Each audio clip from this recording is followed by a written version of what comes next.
Akira yakomisa. Gwenda gigula ye. Gigula. Kale uwe. Naye tobumalira yonna yadde. Tobulala nga tebujja. Bubuli tebulaba. Tebunakulaba.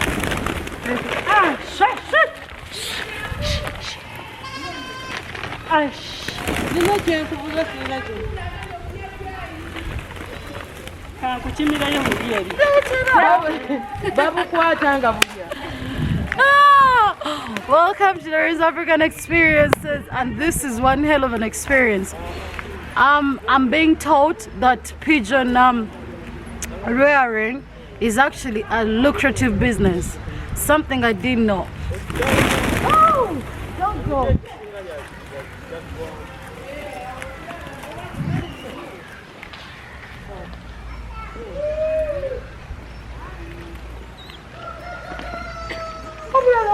Obuyibwa sibuliyo munnange.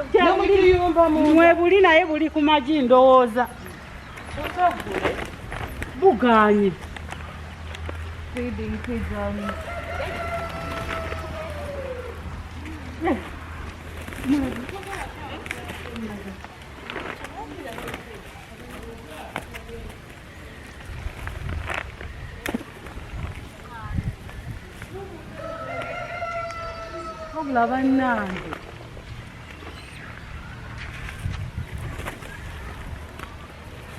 So apparently each one of these goes for about 20,000 shillings. It's crazy.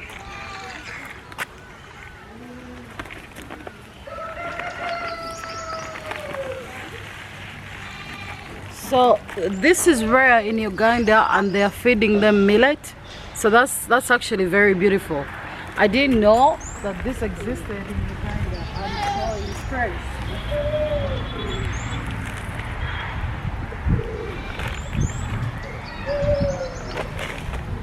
Apparently there are lots more, yeah?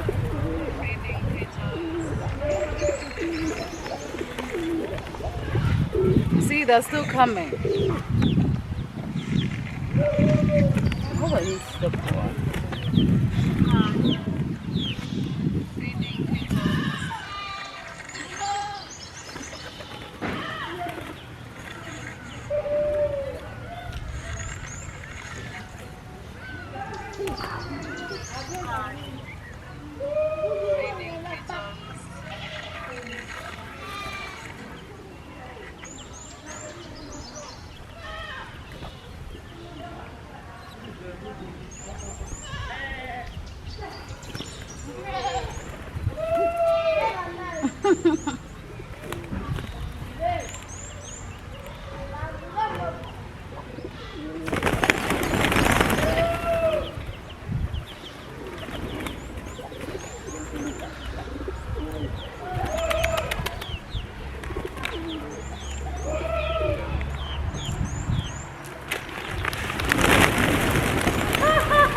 Oh my God, that's cute.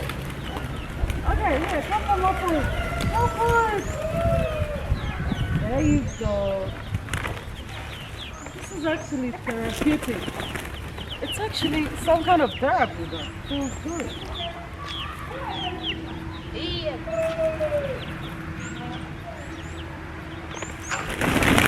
Oh. Wow. They keep running and coming back. This is very nice. More food. Munaite bulala bugenze mu town. Bugenda ne bukoma. Bulala bugambe ku tanka waggulu. Asaba bulaba wali. Sikyo? Buli kye bwekola bulabika. Naye nga bulya ku speed. Nga bulya ku speed. Buli obwo. Tebulya maize brand. Bumulya naye naye tetulina sente. Tubulisizza nnyo naye. Tebuyigga. Twabumanyiza wano we buyigga ne bugenda ne bufuna abuwa ekyokulya tebudda. Uncle Godi gyali.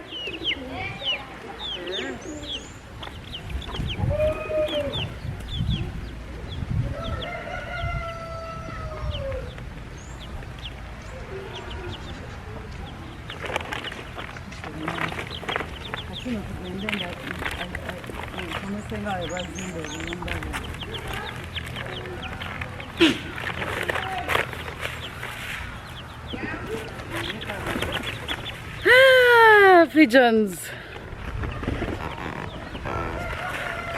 So basically, you know something funny? I actually forgot to say something when I wore these pants this morning. You see these pants? These pants? These pants? I call these the death pants. I nearly lost my life. Actually, it is my most recent near-death experience. Well, my second most recent. I think it was about last year when we were building the Pitla train, yeah. So remember, at the time it was COVID times, so everything was hard. Transportation was hard. You know, I was coming from very far while building the toilet, and that day. Mommy!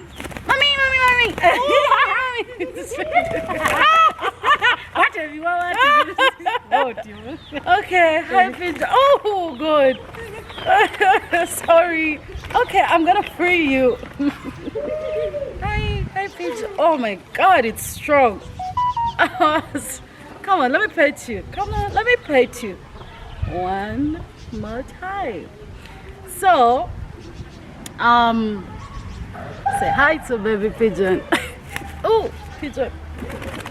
Okay. I like how they fly. It's like a school of them. So, so this was a crazy experience, right? I mean, I'm gonna go back to the pigeons. I'm gonna tell you what they eat. It's very, very cost efficient, especially if you have a home, and you don't even need big space for them, but you need to make cute boxes for them, like a nest, like, you know, box, small boxes, and raise them. They'll give birth in there. Now, so basically, one night, you know, on my way back to Kampala from Mukono, I remember it was so late. We finished plastering that toilet so late. I had no choice but to go back home because I had nowhere to sleep, you know, and I don't like sleeping in strangers people's houses. So I tell my buddy guy, let's go. Halfway the journey, his motorbike lights went out.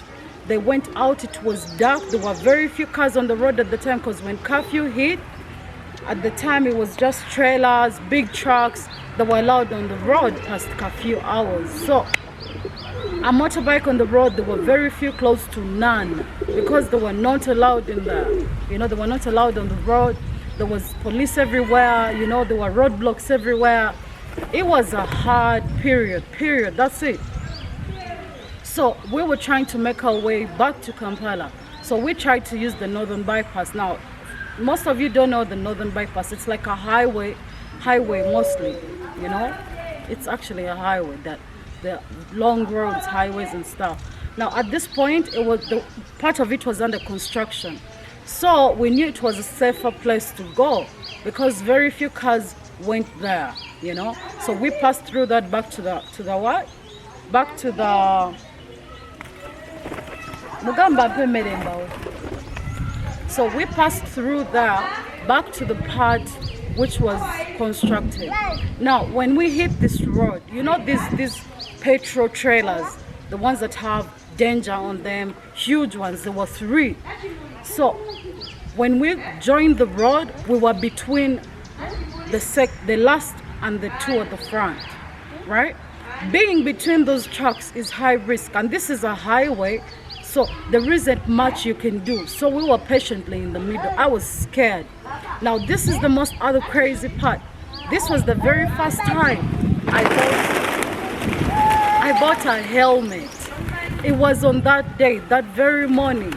That was when I woke up. I had been coming to Mukono for about 3 weeks, but I didn't have a helmet, right?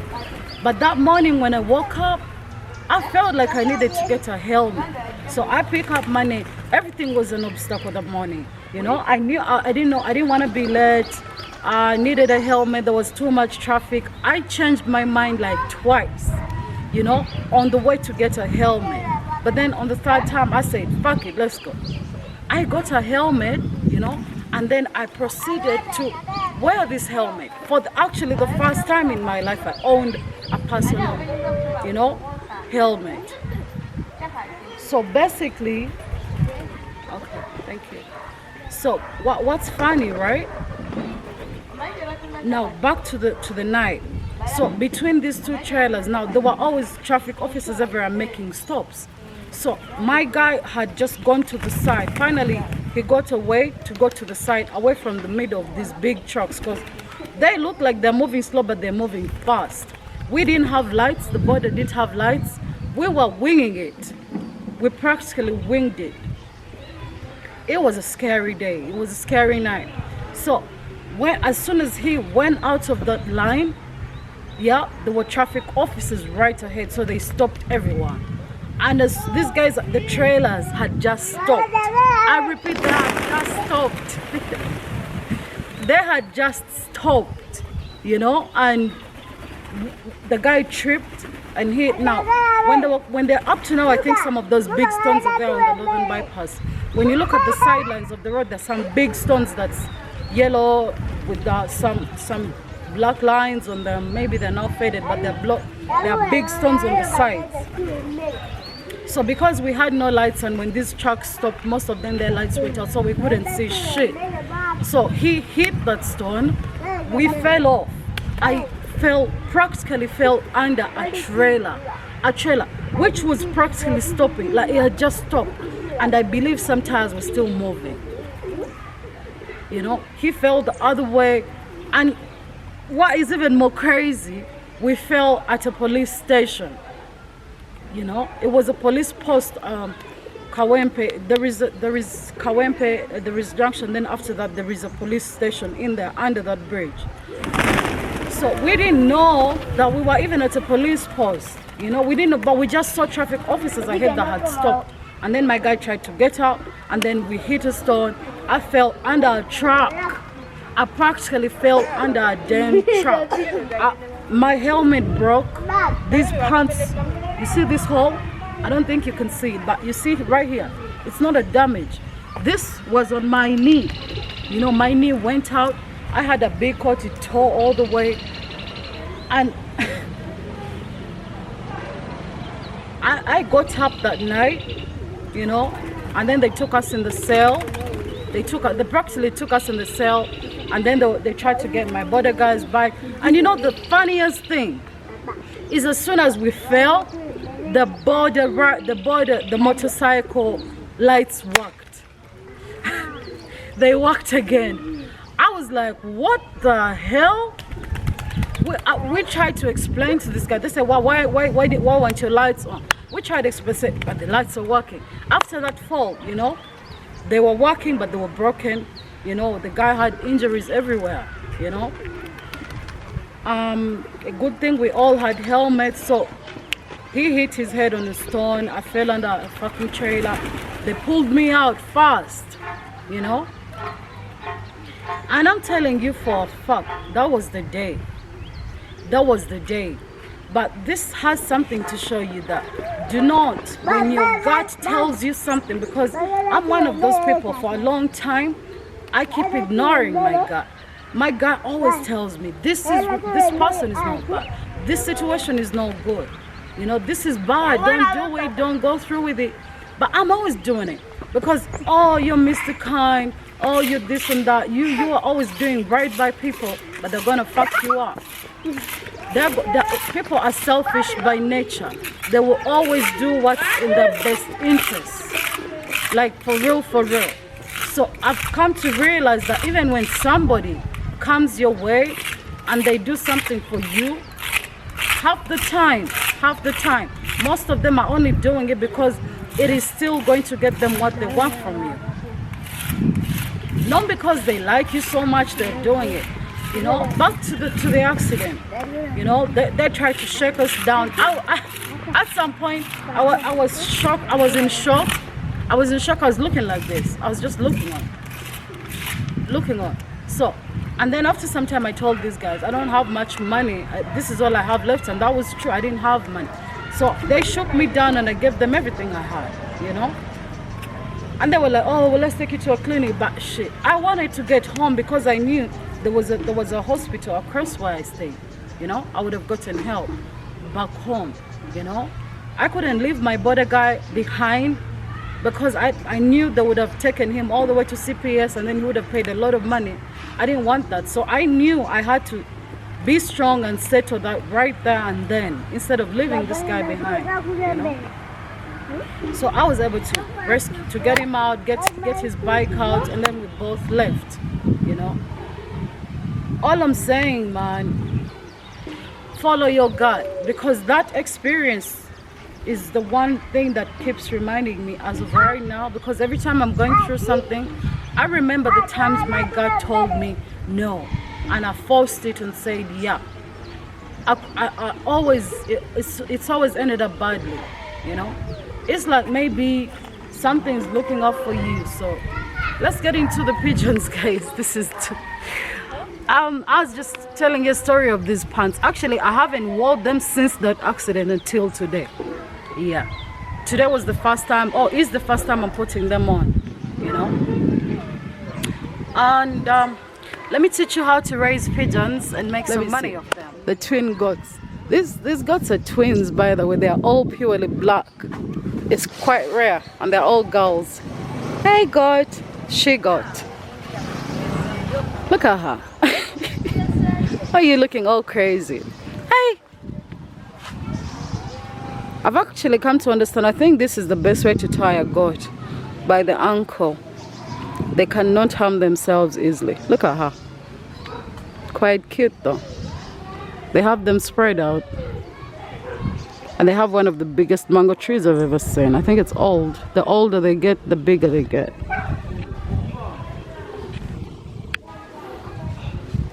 Twin. Hi twin. It's rainy. Sorry about that. So what I understand, in any business, people want to know how much it costs, what you need. First of all, pigeons. These people are feeding the pigeons on millet. Millet, it's like a grain, yeah, some kind of grain. They can also eat maize brined, like a chicken, you know. But you have to make for them raised homes. They have to be in an elevated space. You can make their homes in a small boxes, and put them on trees. You can put them in a facility if you have it. If you don't have it, even if you have trees in your own compound, this can do. And with these pigeons, you only need at least 2 pairs, 2 males and 2 females, yeah, to start. You don't need too many because they reproduce quite fast. Even if they only reproduce, they only lay 2 eggs at a time. I think they still reproduce quite fast. The market is very much available. The prices are ranging from 25,000, 20,000 going up. If you have a rare breed, they're even going for up to 750,000 shillings. That's a lot of money. So the more rare your breed is, the more expensive. So it's really up to you to look, because I've seen the golden ones, golden looking ones, the pure white ones, and there is others that's like a bit black with a bit of silk. They're going for a little bit more. I've seen people selling them up to 400,000 shillings, 750. But these regular ones, they are only going for maybe 25,000, 50,000. Yeah, you can still sell them depending on where you are. Yeah, so these are quite beautiful to have because they don't eat too much from you. They can also look for their own food. And when you domesticate them, they don't go too far. When they go, they still come back home. Just like today, most of them were gone, but they still came back. Most of them, they keep coming back. So you have to try and feed them. All right, so thanks for watching DOREEN'S African Experiences. Please subscribe, like, and share. And I hope you've learned something. It's not much, but what I've come to understand is the easiest way to make money, especially if you don't have a lot of capital or any capital at all, is to start where you are, you know. So this is one of those projects where you can start from where you are, exactly where you are, because these birds, they're raising themselves. They don't shit a lot. You know, half the time they're gonna shit while they're flying. Wanji. Embuzi. He's trying to show me that twin goats behind. I'll show you.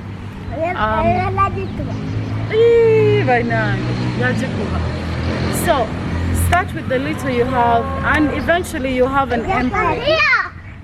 You know, it may not be an empire of the likes of the big agriculturalists, but you have something worth calling an empire for you. You know, let's stop with the comparison game. Don't compare yourself to anybody. Your system is different, you are different, your experiences are different, your time, everything about you is very, very different. You know, so treasure that and take that in account when you're going through life. Too much pressure onto yourself with comparison will drive you insane. It will. You know, follow your own process, do your own thing, and see what happens.